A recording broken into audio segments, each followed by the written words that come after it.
लोकसभा नेता प्रतिपक्ष और कांग्रेस नेता राहुल गांधी इन दिनों चर्चाओं में हैं।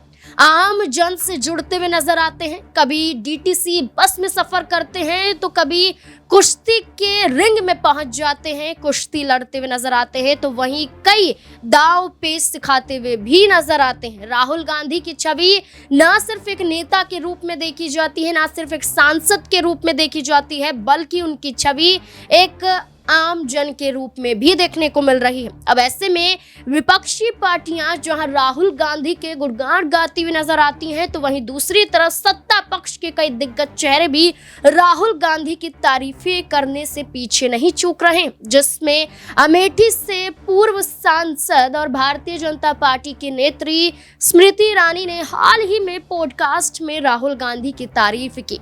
राहुल गांधी की तारीफ करने के बाद स्मृति ईरानी ने ये साबित कर दिया कि भारतीय जनता पार्टी और राहुल गांधी के बीच में आखिरकार कौन सही है।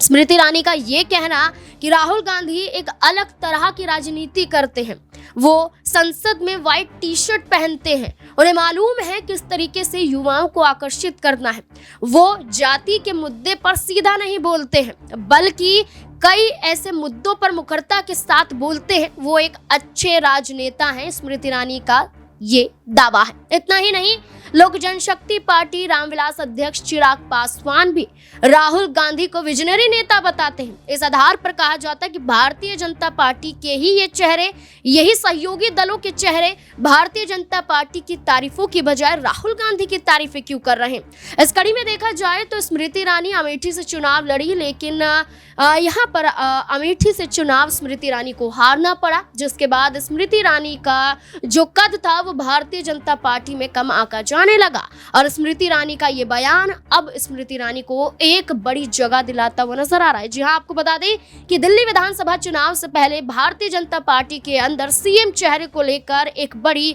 रेस शुरू हो चुकी है। जहां हरियाणा में भारतीय जनता पार्टी न्याप सिंह सैनी के नेतृत्व में चुनाव लड़ने का ऐलान करती है, तो वहीं दिल्ली विधानसभा चुनाव से पहले दो नामों की चर्चा देखने को मिल रही है। दो नामों में अगर हम बात करें तो रमेश बिधूड़ी और दूसरा नाम स्मृति ईरानी का है।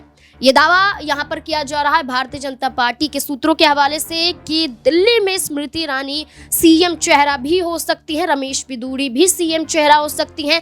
दोनों के बीच में एक बड़ा मुकाबला हो सकता है कि आखिरकार भारतीय जनता पार्टी किस पर मोहर लगाती है। और स्मृति ईरानी को दिल्ली का सीएम चेहरे के रूप में दर्शाना क्या भारतीय जनता पार्टी को दर्शाने लगा था। राहुल गांधी की तारीफ और अचानक स्मृति ईरानी के सुर बदलना क्या भारतीय जनता पार्टी से अलग राहें अपनाती हुई नजर आ रही हैं, और इसलिए ये पद देने को लेकर इच्छुक भारतीय जनता पार्टी कहीं ना कहीं नजर आ रही है। क्या लगता है आपको, दिल्ली का सीएम चेहरा किसे होना चाहिए, स्मृति ईरानी या फिर रमेश बिधूड़ी? क्या है आपकी राय? अपनी राय कमेंट सेक्शन में जरूर बताएं। देखते रहें SPN9 न्यूज़। धन्यवाद।